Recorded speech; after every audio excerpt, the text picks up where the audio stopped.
Bismillahirrahmanirrahim. Assalamualaikum warahmatullahi wabarakatuh. Alhamdulillahilladzi ja'alal qalama lil kitabah wal kitabah lil qiraah wal qiraah lil ma'rifah wal ma'rifah lil ibadah wal ibadah lillahi ta'ala. Asyhadu an la ilaha illallah wa asyhadu anna Muhammadan abduhu wa rasuluhu la nabiyya ba'dah amma ba'du. Pertama-tama dan yang paling utama, marilah kita panjatkan puja dan puji syukur kita kepada kehadirat Allah Subhanahu wa Ta'ala, yang mana telah memberikan kita rahmat serta hidayahnya sehingga kita bisa berkumpul dalam keadaan sehat walafiat di tempat yang insyaallah berkah. Dan yang kedua, salawat serta salam marilah kita haturkan pada Nabi kita, baginda kita, Nabi besar Muhammad Sallallahu Alaihi Wasallam, yang mana telah membawa kita dari zaman kegelapan hingga zaman terang benderang seperti sedia kala ini. Dan yang ketiga, saya tidak lupa untuk mengucapkan terima kasih kepada moderator yang telah memberikan saya sedikit waktu untuk berdakwah di depan kalian semua dengan judul Gerbang Ramadan, generasi muslim berintegritas dan ukhuwah Islamiyah yang gemilang.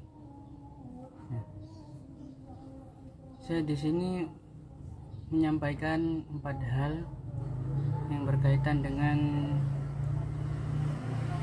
generasi muslim berintegritas dan ukhuwah Islamiyah yang gemilang. Itu kenapa sih kita tuh harus membaca Al-Quran? Itu yang pertama. Dan yang kedua, ada apa aja pahala ketika kita itu membaca Al-Quran itu sendiri. Dan yang ketiga, lebih baik mana melakukan hal yang kurang bermanfaat atau membaca Al-Quran ketika Ramadan. Dan yang terakhir yaitu, apakah doa di sepertiga malam itu berpengaruh dalam masa depan kita atau karir kita atau jodoh kita nantinya. Jadi kita akan bahas satu persatu setelah ini. Gitu. Yang pertama yaitu, kenapa sih kita tuh harus membaca Al-Quran? Kita kan muslim, teman-teman juga sekalian yang dirahmati Allah, muslim. Nah, pastikan kita pernah membaca Al-Quran. Tidak mungkin orang tua itu tidak menyuruh kita membaca Al-Quran. Jadi setiap orang tua itu pasti menyuruh anak-anaknya untuk membaca Al-Quran. Nah, itu dia. Nah, karena orang tua itu tahu pahala yang didapatkan dari memerintahkan anak-anaknya untuk membaca, mengamal, dan mempelajari Al-Quran. Nah, Rasulullah bersabda,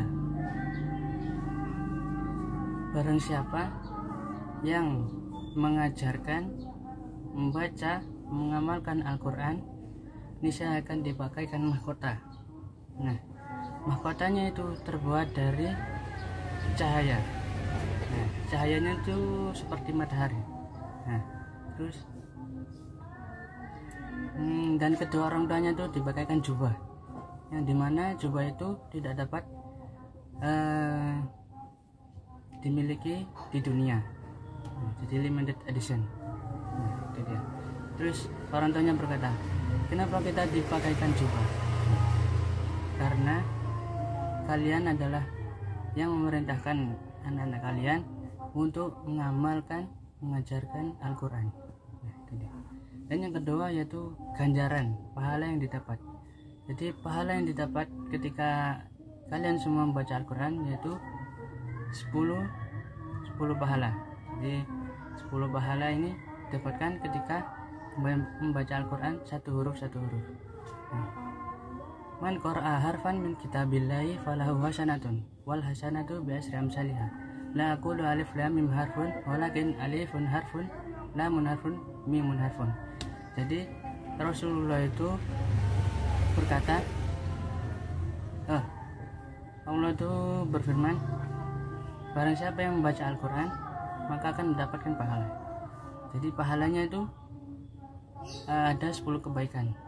Jadi Allah itu tidak mengatakan alif lam mim itu 10 kebaikan, akan tetapi alif 10 kebaikan, lam 10 kebaikan, mim 10 kebaikan.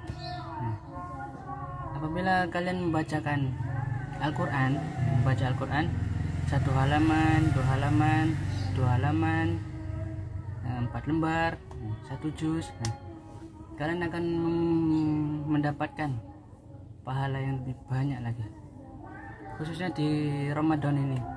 Ramadan pahalanya akan dilipat gandakan oleh Allah. Jadi semuanya itu dilipat gandakan, pahala-pahala yang kebaikan itu. Terus lebih baik melakukan hal yang tidak kurang bermanfaat atau baca Al-Quran. Jadi ya lebih baik kita tuh scroll TikTok membaca Al-Quran ketika bulan Ramadan. Nah, gitu. Nah, di dalam Al-Quran dijelaskan, Bismillahirrahmanirrahim, asa an taqrabu syai'an wa huwa syarrul lakum wa asa an tuhibbu syai'an wa huwa syarrul lakum. Nah, semoga apa yang kalian benci itu baik buat kalian, dan semoga apa yang kalian senangi itu buruk buat kalian. Ya. Jadi kan kita melakukan hal yang kurang bermanfaat. Nah, jadi kan tuh senang tuh. Nah, jadi senang. Nah, itu tidak mengandung manfaat atau pahala. Jadi kalau misalkan kita membaca Al-Quran itu kadang kita merasa itu kayak malas, terus udah malas pengen tidur, cepat tidur kan, ya udah. Nah, di situ kita merasa kayak benci. Nah, tetapi itu bagus buat kita, jadi mendapatkan pahala ketika kita membaca Al-Quran itu tadi. Nah, terus yang terakhir, apakah doa di sepertiga malam itu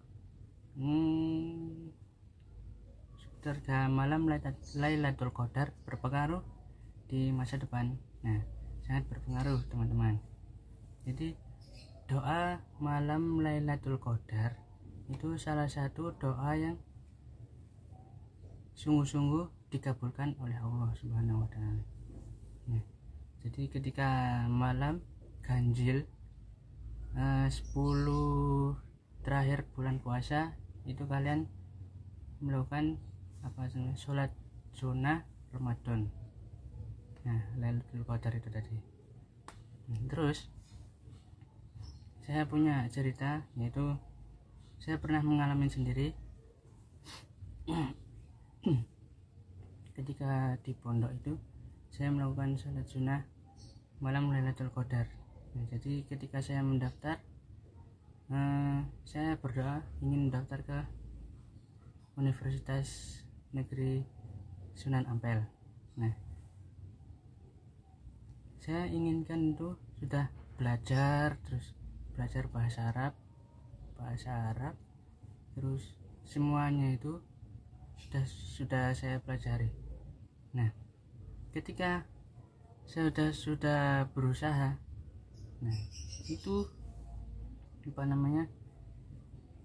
orang tua saya itu menyuruh daftar di UNESA dulu. Ya, soalnya di UINSA ini belum melakukan seperti tes. Jadi yang UNESA ini tes duluan. Jadi saya mau mencoba untuk tes di UNESA. Nah, saya tes. Nah, tetapi itu saya belum belajar dengan maksimal ketika tes di UNESA. Nah, jadi ya alhamdulillah ketika pengumuman UNESA lulus. Nah, jadi yang di UIN saya itu saya batalkan. Itulah doa sepertiga malam yang dapat dikabulkan.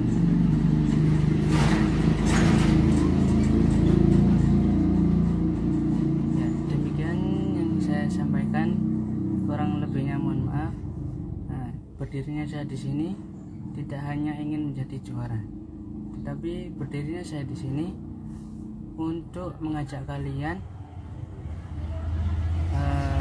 pergi ke surga bersama-sama bersama Allah dengan pertolongan membaca Al-Quran itu tadi. Syukran, wabillahi taufiq wal hidayah, waridha wal inayah. Wassalamualaikum warahmatullahi wabarakatuh.